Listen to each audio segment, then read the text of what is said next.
ప్రపంచ ప్రఖ్యాతి వహించిన క్షేత్రం తిరుమల క్షేత్రం.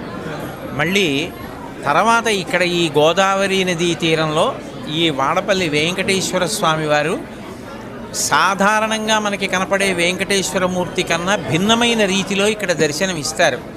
ఆయన ఒక చేత్తో గద పట్టుకొని ఎర్రచందనపు మూర్తిగా వెలిసి ఉండడం చాలా చాలా గొప్ప విశేషం.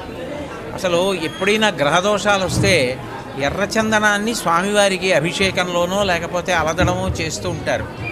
అలాంటిది ఎర్రచందనం మూర్తిలోనే స్వామివారు వెలియడం, పక్కన శ్రీదేవి అమ్మవారు కూడా ఉండడం, గదతో స్వామివారు ప్రకాశిస్తూ ఉండడం, ఆయన తన పాదాలని చూపిస్తూ ఉండడం చాలా విశేషమైన క్షేత్రం. దినదినాభివృద్ధి చెందుతున్న ఈ క్షేత్రం ధర్మానికి గొప్ప ఆలంబనం కావాలని, రాబోయే కాలంలో ఇంకా ఎంతోమంది భక్తులకి ఇది ఆశ్రయం కావాలి.